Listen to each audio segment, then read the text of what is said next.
नमस्कार, न्यूज 21 लाखांदूर मध्ये मी आशिष साखरे आपल्या सर्वांचे स्वागत करीत आहे। कृषी उत्पन्न बाजार समितीत एका मताने फसला अविश्वास ठराव। डॉक्टर सुरेश ब्राह्मणकर सभापती पदावर कायम। 16 पैकी केवळ 10 संचालकांचा ठरावाला पाठिंबा। लाखांदूर कृषी उत्पन्न बाजार समितीच्या राजकारणात गुरुवारी मोठी राजकीय घडामोड घडली। सभापती डॉक्टर सुरेश ब्राह्मणकर यांच्या विरोधात दाखल करण्यात आलेला अविश्वास ठराव आवश्यक बहुमताअभावी फेटाळला गेला।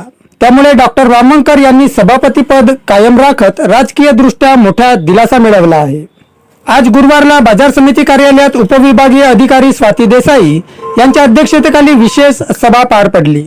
यावेळी सहकारी संस्था विभागाचे सहाय्यक निबंधक दयाल हलमारे उपस्थित होते। सहकार कायद्यानुसार 16 सदस्यीय समितीत अविश्वास ठराव मंजूर होण्यासाठी किमान 11 संचालकांचे समर्थन आवश्यक होते। मात्र मतदानावेळी ठरावाच्या बाजूने केवळ 10 संचालकांनी मतदान केल्याने प्रस्ताव आवश्यक बहुमतापासून एका मताने दूर राहिला आणि अविश्वास ठराव बारगळला। सभापतींच्या कार्यपद्धतीबाबत काही संचालकांनी जिल्हाधिकाऱ्यांकडे तक्रार दाखल करून अविश्वास ठरावाची मागणी केली होती।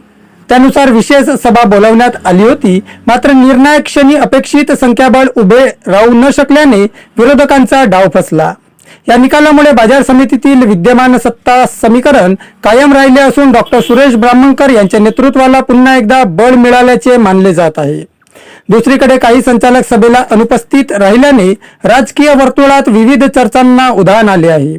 स्थानिक राजकारणातील प्रभावशाली नेत्यांनी आपले वर्चस्व कायम राखण्यासाठी निकटवर्तीय संचालकांना सभेपासून दूर ठेवल्याची चर्चा रंगत असून आगामी काळात लाखांदूरच्या सहकार आणि राजकीय समीकरणांमध्ये नव्या घडामोडी घडण्याची शक्यता व्यक्त केली जात आहे।